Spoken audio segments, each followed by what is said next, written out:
തെരഞ്ഞെടുപ്പിന് മുന്നോടിയായി ജില്ലയിൽ ഇലക്ട്രോണിക് വോട്ടിംഗ് മെഷീൻ കമ്മീഷനിംഗ് ആരംഭിച്ചു. വോട്ടിംഗ് യന്ത്രങ്ങളിൽ സ്ഥാനാർത്ഥിയുടെ പേര്, ചിഹ്നം എന്നിവ പ്രിന്റ് ചെയ്ത ബാലറ്റ് ലേബലുകൾ മെഷീനുകളിൽ ചേർത്ത് പ്രവർത്തന സജ്ജമാണെന്ന് ഉറപ്പുവരുത്തുന്ന പ്രക്രിയയാണിത്. ത്രിതല പഞ്ചായത്തുകളിലേക്കും കോർപ്പറേഷൻ, നഗരസഭ എന്നിവിടങ്ങളിലേക്കുമുള്ള വോട്ടിംഗ് യന്ത്രങ്ങളാണ് അതാത് കേന്ദ്രങ്ങളിൽ സജ്ജമാക്കുന്നത്.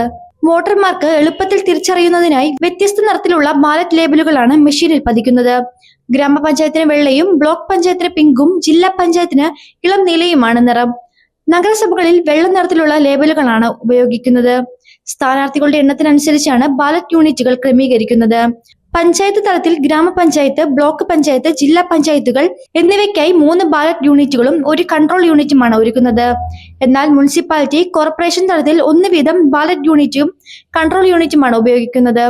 സ്ഥാനാർത്ഥികളുടെയോ ഏജന്റുമാരുടെയോ സാന്നിധ്യത്തിൽ അതാത് റിട്ടേണിംഗ് ഓഫീസർമാരുടെ നേതൃത്വത്തിലാണ് നടപടികൾ പൂർത്തീകരിക്കുന്നത്. 3021 പോളിംഗ് സ്റ്റേഷനുകളിലേക്കുള്ള വോട്ടിംഗ് മെഷീനുകളാണ് തയ്യാറാക്കുന്നത്.